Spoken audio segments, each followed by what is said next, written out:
নমস্কার, দেখছেন জি 24 ঘন্টা। আপনার সঙ্গে রয়েছি আমি শুক্লা। স্পেশাল বুলেটিন নিয়ে আগামীকাল খুব গুরুত্বপূর্ণ দিন।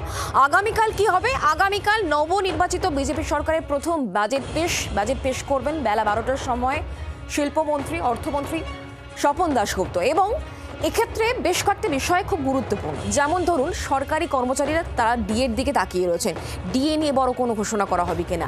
রাজ্যের শিল্পের বার্তা তো প্রচারের সময় বহুবার দিয়েছিলেন বিজেপি নেতারা, স্বয়ং প্রধানমন্ত্রীও দিয়েছিলেন। শিল্প নিয়ে কোনো আশার কথা এই বাজেটে থাকে কিনা সেদিকে অবশ্যই নজর থাকবে। সেই সঙ্গে যখন শিল্প আসছে তখন পিঠোপিঠে চলে আসবে কি বলুন তো, কর্মসংস্থান নিয়ে সঠিক কোনো দিশা কি থাকবে আগামীকালের বাজেটে? জল্পনা সব মহলে, আর এই জল্পনাকে ঘিরেই কিন্তু প্রত্যাশার পারদ তুঙ্গে। দেখাই শুরু। अब बंगाल थमेगा नहीं, बंगाल अब इतिहास रचेगा। এবার বাংলা থামবে না, এখন ইতিহাস করবে। থামা নয়, এগিয়ে চলার শপথ। সেই শপথ নিয়ে সোমবার বিধানসভায় প্রথম বাজেট পেশ করবে বাংলার প্রথম বিজেপি সরকার। আগামী 22 তারিখ আমাদের রাজ্য বাজেট হবে। এই বাজেটে পশ্চিমবঙ্গের মানুষের যে প্রত্যাশা আছে আমাদেরকে কেন্দ্র করে, সেই প্রত্যাশাও আমরা পূরণ করার চেষ্টা করব। কি প্রত্যাশা আছে সাধারণ মানুষের? প্রত্যাশা বকেয়া ডিএ মেলার, মহিলা কেন্দ্রিক নয়া প্রকল্প, কৃষকদের সহায়তা বৃদ্ধি, গ্রামীণ অর্থনীতিতে বাড়তি বরাদ্দ, উত্তরবঙ্গ উন্নয়নে বিশেষ প্যাকেজ, পরিকাঠামোয় বিপুল বিনিয়োগ, শিল্প ও কর্মসংস্থানের রোডম্যাপ, স্বাস্থ্য ও শিক্ষা খাতে বিশেষ গুরুত্ব। কৃষিক্ষেত্রেও প্রত্যাশা কম নয়। সেচ, ফসল সংরক্ষণ, মৎস্য চাষে অতিরিক্ত বরাদ্দের আশা করছেন গ্রামীণ এলাকার মানুষ। শিল্পক্ষেত্রে একটা বিশেষ দৃষ্টি রাখা উচিত। আবার যারা একেবারে অসহায় অবস্থার মধ্যে পড়ে এখান থেকে বাইরে চলে যাচ্ছে, তাদের দিকেও একটা দৃষ্টি রাখা উচিত। বাজেটটা এমনভাবেই সাজানো উচিত। আমরা আশা করছি যে ডিএ সম্বন্ধে কোনো একটা সুনির্দিষ্ট কোনো একটা আমরা জিনিস, আমরা আশার আলো দেখতে পাবো ডিএ বৃদ্ধির, সেটাই আমরা আশা করছি। কর্মসংস্থান অবশ্যই সর্বপ্রথম, যেটা দীর্ঘদিন ধরে আমাদের এখানে কোনো কর্মসংস্থানের কোনো ভালো ব্যবস্থা নেই, সেটা হোক, সেটাই আমরা চাই। এই জল্পনা প্রত্যাশার মধ্যে বাংলার জন্য কল্পতরু নরেন্দ্র মোদীর সরকার। মুখ্যমন্ত্রীকে দেওয়া চিঠিতে বাংলাকে সম্প্রতি কত টাকা দেওয়া হয়েছে তা জানিয়েছেন তিনি। চিঠিতে প্রধানমন্ত্রী লিখেছেন, অতীতের আটকে থাকা উন্নয়নমূলক কাজগুলিকে ত্বরান্বিত করতে প্রায় 40,000 কোটি টাকা দেওয়া হয়েছে। রেলের উন্নয়নের জন্য প্রায় 15,000 কোটি টাকা বরাদ্দ করা হয়েছে এবং 60,000 কোটি টাকার বরাদ্দ প্রক্রিয়ার মধ্যে রয়েছে। প্রধানমন্ত্রী এও লিখেছেন, পশ্চিমবঙ্গের অর্থনীতিকে আরও শক্তিশালী এবং আধুনিক ভিত্তির ওপর দাঁড় করাতে হবে। এর অর্থ হল বিনিয়োগকারীদের আস্থা ফিরিয়ে আনা, শিল্পক্ষেত্রে প্রবৃদ্ধি ত্বরান্বিত করা। এবারের বাজেটে তার ছাপ থাকবে বলেই আশা আমজনতার। এই অল্প সময়ের মধ্যেই সরকার সম্পর্কে কিছু মূল্যায়ন মানুষের তৈরি হতে শুরু করেছে, সেটা আমি আর নাইবা বললাম। তো এখন আমরা এইটুকু আশা করতে পারি যে কেন্দ্রীয় সরকারের যে বিপুল বকেয়া বৈষম্য আছে রাজ্যের, তো সেগুলো এই সরকার আদায় করার চেষ্টা করবেন। শুভেন্দু অধিকারীর সামনে এখন সবথেকে বড় চ্যালেঞ্জ হলো বর্তমান আর্থিক পরিস্থিতি। বিজেপির দাবি, পশ্চিমবঙ্গের ঘাড়ে এই মুহূর্তে 7 লক্ষ কোটি টাকারও বেশি ঋণের বোঝা রয়েছে। রাজ্যের সাধারণ মানুষের ওপর 70,000 টাকা করে ঋণ, বছরে প্রায় 49,000 কোটি টাকার ঋণের সুদ মেটাতে হয়। আমরা যেভাবে আগের সরকার 8 লক্ষ কোটি টাকার ঋণ মাথায় দিয়ে গেছে, সেটাকে ব্যালেন্স করে তো বাজেটটা করতে হবে। সুতরাং একটা জেনারেল একটা ছবি দেওয়া হবে, তারপর তো ইন্ডিভিজুয়াল ডিপার্টমেন্টের বাজেট হবে। বিপুল ঋণ শোধ করে সামাজিক কল্যাণমূলক প্রকল্প চালু রাখা, সঙ্গে শিল্পায়ন ও পরিকাঠামো উন্নয়নের রোডম্যাপ তৈরি। সোমবার অর্থনীতির ঝুলিতে কি কি চমক থাকে সেটাই দেখার। ব্যুরো রিপোর্ট, জি 24 ঘন্টা। বুঝতেই পারছেন, তার মানে প্রশ্ন কিন্তু অনেকগুলো রয়েছে। সেই প্রশ্নের উত্তর দেওয়া হয় কিনা আগামীকাল এই বাজেটের মাধ্যমে, সেদিকে বাংলার মানুষ কিন্তু নজর রাখছে। আর আগামীকালের বাজেটের আগে যে পূর্বাভাসগুলো ঘুরে বেড়াচ্ছে আকাশে বাতাসে, সেই বিষয় নিয়ে একটু আলোচনা করি। আমার সঙ্গে এই মুহূর্তে স্টুডিওতে যিনি রয়েছেন তাকে ডেকে নিয়ে এই মুহূর্তে আমাদের সঙ্গে অজিতাভ রায় চৌধুরী রয়েছেন, অর্থনীতিবিদ। স্যার নমস্কার, স্বাগত আপনাকে জি 24 ঘন্টায়। এই যে প্রত্যাশার বাজেট, মানুষের মনে অনেক আশা, দীর্ঘ 15 বছর না পাওয়ায় থেকেছে মানুষ। সিঙ্গেল উইন্ডের কথা বলা হয়েছে, কার্যক্ষেত্রে কিছু হয়নি আমরা দেখেছি। সেই জায়গা থেকে কি মনে হচ্ছে রাজ্যের কাছে একটা বড় চ্যালেঞ্জ? দেখুন, ডক্টর দাশগুপ্ত একটা কথা অন্তত 3-4 বার আমি শুনেছি যে এই মুহূর্তে একটা বাজেট, প্রথমবারের বাজেটে সব কিছু সলিউশন করা যাবে না।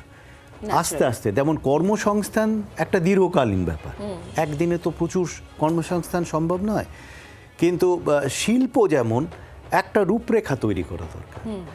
দুটো দিক আছে, যেমন বড় শিল্প, সবাই আমরা বড় শিল্প খুঁজি, কিন্তু আমাদের জোরটা এতদিন অবধি ছিল ক্ষুদ্র এবং মাঝারি শিল্প, কিন্তু ক্ষুদ্র মাঝারি শিল্প যে খুব ভালো চলছে তা নয়। বড় শিল্প আসেনি বেশ কয়েক বছর, কেন আসেনি সেটা খুঁজে বের করা, তার কারণগুলোকে সমাধানের চেষ্টা করা। ওই আবার যেটা বললাম, একদিনে তো হবে না, সেটা বলেছেন যেটা একদম সঠিক।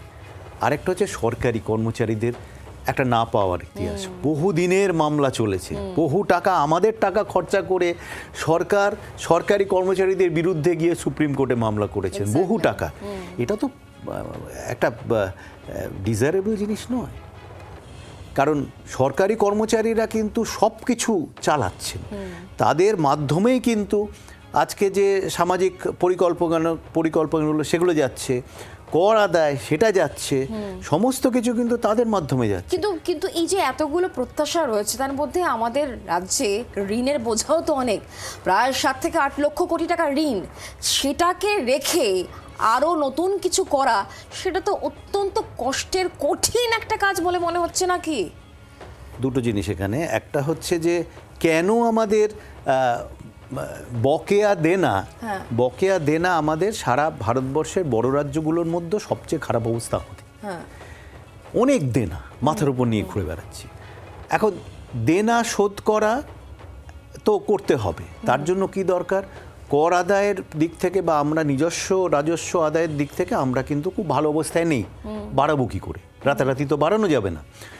তো সেখানে দুটো দিক হতে পারে, একটা হচ্ছে করের পরিধিটা বাড়াতে হবে, আর কর আদায়ে যদি ফাঁকি দেওয়ার ব্যাপার থাকে সেটা রোধ করতে হবে।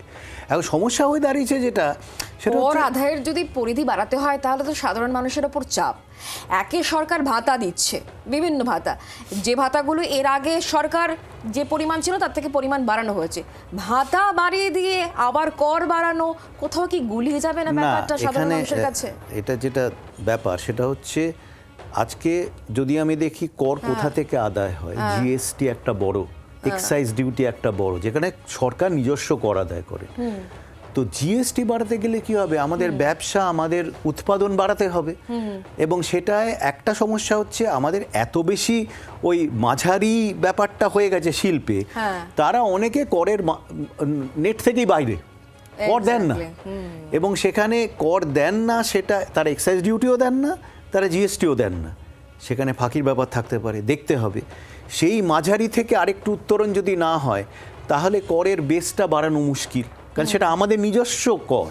আর যখন এই কর নিয়ে যখন কথা হচ্ছে, আমি তখন একটা খুব ইম্পর্টেন্ট তথ্য খানিকক্ষণ আগে আপনাদেরকে আমরা দিচ্ছিলাম, আমি আরও একবার একটুখানি আপনাদেরকে দেখাতে চাইবো। প্রধানমন্ত্রী যে চিঠি লিখেছেন সেখানে এই রাজ্যের যে প্রাপ্তি, সেই প্রাপ্তির অংশ তুলে ধরেছেন এবং পাইপলাইনে কত টাকা রয়েছে সেটাও কিন্তু উল্লেখ করেছেন।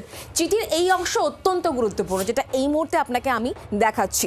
কেন্দ্রীয় সরকার রাজ্যকে সম্ভাব্য সব রকম সাহায্য করবে, জল জীবন মিশন এবং পরিকাঠামো সম্পর্কিত কাজ সহ অতীতে আটকে থাকা উন্নয়নমূলক কাজগুলিকে ত্বরান্বিত করতে প্রায় 40,000 কোটি টাকা দেওয়া হয়েছে কেন্দ্র বলছে, এবং সেই সঙ্গে এটাও উল্লেখ করা হচ্ছে রেলের উন্নয়নের জন্য প্রায় 15,000 কোটি টাকা বরাদ্দ করা হয়েছে, এবং যেটা বললাম যে টাকা পাইপলাইনে রয়েছে, মানে 60,000 কোটি টাকার কথাও কিন্তু উল্লেখ করা হয়েছে।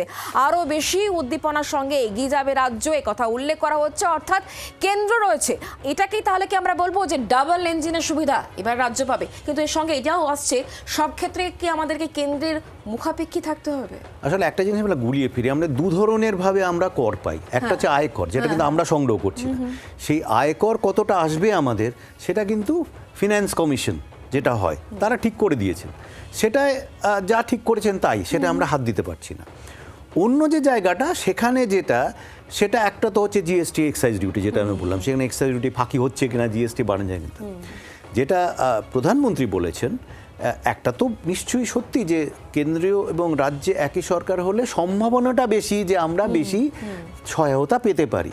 সেই সহায়তাটা কিন্তু আসছে মেইনলি পরিকাঠামোর জায়গায় এবং মানবিক মূলধন অর্থাৎ হিউম্যান ক্যাপিটাল, অর্থাৎ আমি যদি জল ঠিক মতো পাই, আমি যদি শিক্ষা ঠিক মতো পাই, স্বাস্থ্য ঠিক মতো পাই, হিউম্যান ক্যাপিটালটা তো বাড়ছে, অর্থাৎ মানবিক মূলধনটা তো আরও ভালো কোয়ালিটির হচ্ছে, তার একটা সুফল আমরা পাবো। এবং সেখানে যদি সত্যি আমরা 1 লক্ষ কোটি টাকা আমাদের কাছে আসে, এটা কিন্তু এই নয় যে হাতে চলে আসছে, এটা দান ধ্যানের জন্য নয়। ভাতা তো যেটা আসছে সেটা আমাদের চলছে, সেটার উপরে আমি কিন্তু কথাটা বলছি না। এই যে পরিকাঠামোর জন্য যেটা আসছে, 1 টাকা যদি সরকার খরচা করেন, সাধারণত দেখা যায় 1 টাকার বেশি বেসরকারি বিনিয়োগও আসবার সম্ভাবনা তৈরি হয়। অর্থাৎ রাস্তা যদি ঠিক হয়, যদি পরিকাঠামোটা ঠিক থাকে, যদি ব্যবসার করার সহায়তাটা ঠিক মতো মেলে। মানে আমি একটা বিষয় একটু ক্লিয়ার হতে চাইছি, সাধারণ মানুষ তারা বলছেন, যখন ভোটের সময় আমরা পথে ঘাটে ঘুরেছি তখন মানুষ বলছেন ভাতা নয়, চাকরি চাই। ভাতা আর চাকরি দুটো কি একসঙ্গে চলতে পারে বলে মনে হচ্ছে? চাকরিও দেবো, ভাতাও দেবো, সারা ভারতবর্ষেই তো চলছে। অর্থাৎ আমি যদি দেখি ভর্তুকিতে কিন্তু এটা ঠিক নয় যে পশ্চিমবঙ্গ ভর্তুকিতে সবার উপরে। অনেক বড় রাজ্যই ভর্তুকি দিচ্ছে, কেউ চাল দিচ্ছেন বিনা পয়সায়, কেউ সেচের জল দিচ্ছেন, কেউ ইলেকট্রিসিটি ফ্রি দিচ্ছে। আর এখন তো লক্ষ্মীর ভাণ্ডার, মানে মেয়েদের ভাতা দেওয়া বা বিধবা ভাতা, এই তো সারা রাজ্যে সারা দেশগুলো দিচ্ছে। তার মানে কি ভাতা দেওয়া মানে কি উন্নয়ন হবে না? তাহলে তামিলনাড়ু করলো কি করে, মহারাষ্ট্র করলো কি করে, দিল্লি করলো কি করে? তারা তো ভাতা দিয়েও করছে। মানে ভাতা দিয়েও উন্নয়নটা সম্ভব, ভাতা দিয়েও শিল্পটা সম্ভব। আর এই জায়গা থেকে সাধারণ মানুষ তাদের যে প্রত্যাশার কথা শুরু থেকেই বলছিলাম, সাধারণ মানুষ কি বলছেন আগামীকালের বাজেট নিয়ে দেখেন। আপনি 15 দিন আগে কাটুন 5,000 টাকা, 2 দিন আগে কাটুন সেটা গিয়ে দুম করে দাঁড়িয়ে গেল 25,000 টাকা। এই 5 টাকা 25 করলো কে? ওই রেলে তো এরকম হয় না, কারণ রেলটা সরকারের আর এটা প্রাইভেট। তাহলে এই প্রাইভেট অথরিটিগুলোকে রেগুলেট কে করবে? আমি চাইবো সরকার যাতে প্রাইভেট অথরিটিগুলো রেগুলেট করে। তো দৈনন্দিন যে আমাদের খরচ, সাংসারিক খরচ বলুন বা রেকারিং খরচাগুলো বলুন, সেগুলোর উপরে যদি আমাদের এই সরকার দৃষ্টিপাত করে, যাতে দৈনন্দিন জিনিসের দাম না বাড়ে, সেদিকে যদি বাজেটের কোনো একটা খাত বা কোনো একটা যদি একটা যে কোনো রকম দৃষ্টিপাত সরকার করে, তাহলে প্রথমে এই জিনিসটা একটা ভালো হবে। সরকারের মতন তো হবে না, এই সরকার যা করবে খুবই ভালো করবে, এটা আমি মনে করছি। হ্যাঁ, আর এই ডবল ইঞ্জিনের সরকার 24টা স্টেটে আসছে, সব জায়গায় মোটামুটি ভালোই হচ্ছে। তো আমাদের আশা আছে কি শিলিগুড়িতেও, বেঙ্গলেও ভালো হবে। সরকার আমাদের যা প্রতিশ্রুতি দিয়েছিল তার কিছুটা অন্তত পূরণ হোক, আর সাধারণ মানুষকে তারা বিবেচনা করে প্রথম বাজেট করুক, যে বাজেটটা অন্তত সাধারণ মানুষ কিছুটা সুরাহা পাবে। ডাবল ইঞ্জিন সরকার হওয়া মানে তো স্টেট সেন্ট্রালের একটা কম্বিনেশন থাকে, তো সেখানে নিশ্চয়ই সবাই আশা রাখবে, আমিও রাখছি যাতে ভালো কিছু হয়। আগামী দিনে মানুষের স্বার্থ রক্ষা করার জন্য যা করার দরকার মোদী সরকার তাই করবে। টিএমসি জামানা যা করে গেছে, আমি ওটা ভাবছি যে ওটা আরো ভালো, মানে যা দুর্নীতি করে গেছে, রাস্তা, নালা, এই যে ভাগার যে পজিশন আছে, আমার চাইছি যে সব ভালো হোক। বাজেট নিয়ে প্রত্যাশা মানুষের কাছে, বাজেট নিয়ে প্রত্যাশা অনেকখানি। মানুষের উন্নতি, আমাদের যে সমস্ত রাস্তাঘাট থেকে আরম্ভ করে, জঞ্জাল থেকে আরম্ভ করে, শিল্প থেকে আরম্ভ করে সমস্ত কিছুই যাতে অগ্রগতি হয়, সেই ব্যবস্থা দেখার জন্য বাজেট আমরা আশা করছি। শিক্ষা এবং স্বাস্থ্য এই দুটোর বিষয়ে যাতে বাজেট বাড়ানো যায়, সেই বিষয়ে আমার মনে হয় মানে অ্যালটমেন্ট যাতে বাড়ানো যায় ফান্ডস। ঝুমুর চর্চার জন্য ঝাড়গ্রাম জেলার মধ্যে যদি একটা সেরকম মানে আমাদের ঝুমুর একাডেমি হয় খুবই ভালো, তাহলে আমরা এই জিনিসটাকে চর্চার মধ্যে রাখতে পারবো। চাষ করার জন্য যেটুকু জলের একটা সংকট হয় এই এলাকায়, সেরকম কংসাবতী জলের একটু যদি ব্যবস্থাটা করে তাহলে খুব ভালো হয় আর কি। আশা করি তাদের কাছে সুন্দর ভালো বাজেট হবে এবং দেশকে উন্নয়নের পথে বাংলা যেন এগিয়ে যাবে, এই কামনা করি। বিভিন্ন ক্ষেত্রে বিভিন্ন মানুষের কথা তুলে ধরলাম এই কারণ মুখ্যমন্ত্রী শুভেন্দু অধিকারী তিনি স্বয়ং বলেছেন যে এই বাজেটের মাধ্যমে কিন্তু সমস্ত অংশের মানুষ উপকৃত হবেন। সত্যি হন কিনা তার জন্য আর কিছুটা অপেক্ষা, কারণ কালকে 12টার সময়তেই কিন্তু সেই বিষয়ে অবশ্যই জানা যাবে ঠিক কি হচ্ছে আগামীকালের বাজেটে। আমি সেই জায়গা থেকেই অজিতাভ-দা আপনার কাছ থেকে এটাই বোঝার চেষ্টা করবো, আপনি যেটা বললেন, যেটা উল্লেখ করলেন যে ভাতা দিলে রাজ্য পিছিয়ে যাবে এমনটা নয়, তাহলে ঋণের বোঝা নিয়েও আমরা এগোতে পারি, তাই তো? সারা অন্যান্য রাজ্য যেগুলো সবচেয়ে দ্রুত এগিয়েছে, তারা ভাতা দিয়েও এগিয়েছে, তারা শিল্প করতে পেরেছে, তাদের আমি যদি দেখি সত্যি কথা তাহলে কি এই সদিচ্ছাটা মেন? মানে এর আগের সরকার ভাতা দিয়েছে, ঘোষণা করেছে, বিজনেস সামিট করেছে, কিন্তু আদতে মানুষের সুবিধা হয়নি। তাহলে সদিচ্ছাটাই কি মূল? সদিচ্ছা, তারপরে সত্যি কথা এটাও ঠিক যে বেসরকারি খাজনা মানে দুর্নীতি বা সিন্ডিকেট বা যে কথাগুলো আমরা শুনি, সেগুলো তো ভালো জিনিস নয়। সেগুলো তো বেড়েছে, সেটা সাধারণ মানুষ তো সেটার দেখেছেন, তার বিরুদ্ধে রায় দিয়েছেন, সেটা তো অস্বীকার করা যায় না। আর যেটা বলার সেটা হচ্ছে, দেখুন, কেন্দ্র এবং রাজ্যে ভিন্ন সরকার থাকলেই উন্নয়ন হবে না, এটা ঠিক না। তামিলনাড়ুকে দেখুন, মহারাষ্ট্রকে দেখুন, করলো কি করে, দিল্লি দেখুন। সুতরাং আসল কথাটা হচ্ছে আমাদের এখানে শিল্পটা যাতে গড়ে ওঠে বা ব্যবসা যাতে ঠিকমতো চলে, তার সহায়তা, তার পরিকাঠামো, এই দুর্নীতি বা সোজা কথা একটা গায়ের জড়ি দেখানো বা সরকারি স্তরে ছোটখাটো ঘুষ নেওয়া ইত্যাদি যে প্রবণতা মানুষ দেখে, সেগুলো হাতে মানে হ্রাস টানতে হবে, সেটা কঠোর হাতে করতে হবে, যাতে সাধারণ মানুষের, সাধারণ ব্যবসায়ী, সাধারণ শিল্পপতিদের একটা অন্য বার্তা যায়। হ্যাঁ, সেই সদিচ্ছাটা দেখাতে হবে এবং সেই সংক্রান্ত পরিবেশ গড়ে তুলতে হবে। তাহলেই হয়তো যে যা চাইছে মানুষ এই মুহূর্তে, সেই দিশায় আমরা পৌঁছতে পারবো। কারণ প্রধানমন্ত্রী তিনিও উল্লেখ করেছেন যে এবার বাংলা এগিয়ে যাবে, উন্নয়ন হবে, বাংলা নতুন করে ইতিহাস তৈরি করবে। সেই ইতিহাস রচিত হয় কিনা, বাংলার মানুষ তার দিকে তাকিয়ে রয়েছেন অবশ্যই।